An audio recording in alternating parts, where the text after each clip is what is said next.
right now I am close to Elberton, Georgia, a little north of it, in fact, which is pretty close to the South Carolina border. And I'm at what are called the Georgia Guidestones. Now, I've been, I guess, flaneuring through small-town America for the past week or so, just to do it. And I've ended up here. So, if you've never heard about these things, they're a mysterious monument. I'll go into the specifics. It's relatively recently put up, around 1980, by some mysterious person from some mysterious organization. There's a bunch of conspiracy theories about it, so it's worth talking about, and I might as well show you around. So, let's go ahead and do that.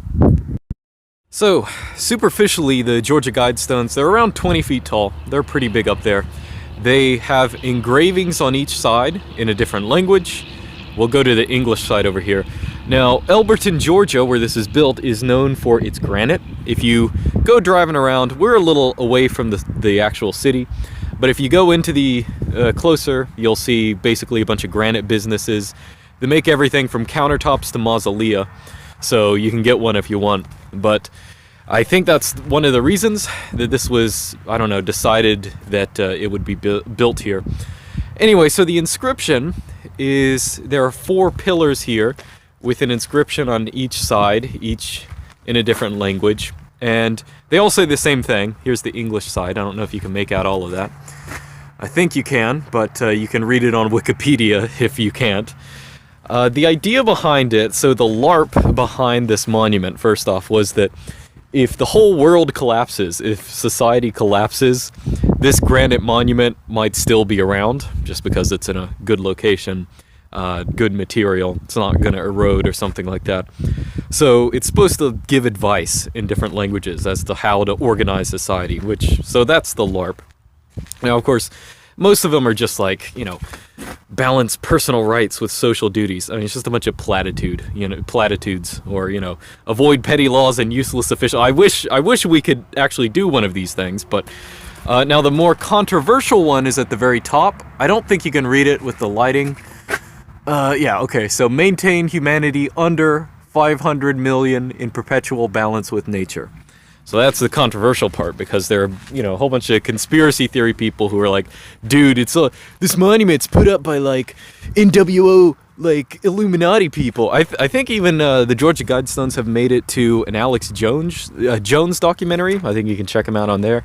But they've made it, every once in a while they'll get defaced with, you know, some kind of, I don't know, people complaining about pedophile vampires or psychic vampires or whatever it is. Now, anyway, let's go ahead and look at the inscription. So again, here's the English, and here is Russian. I'll go ahead and tell you I have an indirect personal connection to these Guidestones. I'll tell you that in a second. Here's Spanish. There is Swahili. And on the other side, Hebrew, of course. And I was going to say Sanskrit. This is Hindi. Yeah. There's a Sanskrit inscription up there. I'll talk about that in a second. And actually, the typesetting, very disappointing. If you look at whoever typeset this cannot handle Devanagari on granite. I don't know, they probably do it better in India, but who's gonna notice? And here's Arabic, same thing, and Chinese in traditional characters there. So now up at the top, on all 4 corners, you'll see there's another inscription. There's Egyptian up there. I mentioned Sanskrit is on this corner. Sorry, went a little blurry for a second. On the east corner over here is looks like there's a little bit of, I don't know, water. I don't know what that is, some kind of black stuff, but that's ancient Greek up there. And on the last, I think their cuneiform, I think that's Babylonian. It might be Akkadian or something. I don't know. I'm pretty sure it's Babylonian. Actually, it says on the, I think it says on this thing. Yeah, Babylonian cuneiform. So, and as they say here, let these be Guidestones to an age of reason.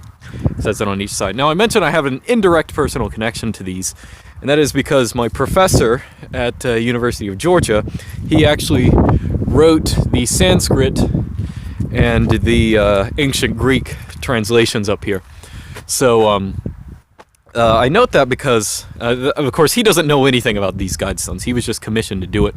Basically, actually, if you go over here to this informational plaque, it tells you some of the origins of this. Basically, some mysterious guy named R.C. Christian, probably a pseudonym, but he came around asking people to basically have this thing built. He said he represented a group of people who wanted it built. And he actually came to the University of Georgia when my professor, who was actually just starting out as, I guess, doing historical linguistics or classics or something like that, because he was looking for someone to translate, you know, the saying into ancient Greek and to Sanskrit. So my professor did both of those, and you know, I mean, if you can read ancient Greek, one thing he talked about is obviously, again, the translation is "Let these be guidestones to an age of reason," and he was like, well, you know, there's no real word for guidestones, so you know what it literally says, if you can read it, is, you know, let these be, you know, stones. Actually, let me actually read it first. Yeah, showing the way or something like that. So with a participle, or I think there's some blackness over that. Now I can't actually make out the Sanskrit, and I don't really know that much Sanskrit, but I remember he mentioned that there's an error in the Sanskrit portion. I can't really make it out from here, and half of it isn't even visible from here. So anyway, that's the linguistic portion of this monument.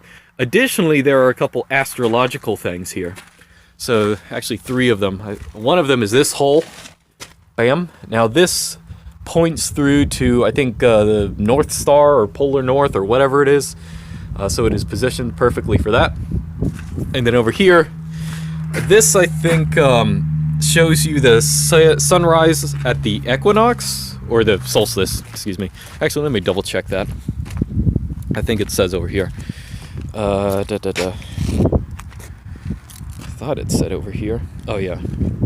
Astrological features. So, channel through the stone indicates celestial pole. That's what I said. Horizontal slot indicates annual travel of the sun. Okay, maybe it's not whatever that is. And sunbeam through the capstone marks noontime throughout the year. So we'll go ahead and look at that. And that one up here, that is that thing up there. So obviously today we actually are getting close to noon, but it's way too cloudy to see it. You probably can't even. Yeah, you may be able to see some light through that thing, but it's. You know, obviously it's supposed to be perfectly at noon for it to, you know, shine through perfectly, and it's all cloudy, so it's not really going to work out. So anyway, so this is a place you can come by. Again, it's in Elberton, Georgia. Very mysterious. There is additionally, over here it says at least, that there is a time capsule. You may have noticed when I was looking at this before. Placed 6 feet below this spot on blank, to be opened on blank. So the dates were never filled in. Maybe that means the time capsule was never put there. Maybe that means they're just not going to tell you what happened. I'm not quite sure. So there may or may not be a time capsule under here. I don't know. It actually looks like at least some animal was trying to dig in here. So maybe this granite isn't quite as good as anticipated. Let's see, it's just something's been digging in there. Might have just been a little kid. This is actually the first time I've only been here twice. This is the first time I've been here and there's no one else here. I thought about recording last time I was here, but, you know, there are some boomers and their kids walking around. But again, it's, I don't know, sort of a mysterious monument there. Now, of course, there are a lot of other real monuments in the area commemorating real events and kind of stuff like that, but this is one that I think vexes people just because there's sort of a, you know, conspiracy. I think people sometimes think, actually, you know, I forgot about this. There's some kind of signature or symbol in there. I don't know if that's on every side. I don't think it is.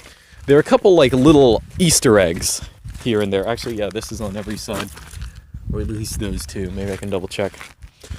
So, that could just be from the company that made the granite. I'm not quite sure. Oh, you know what? I feel like there was something else weird over here that I found last time.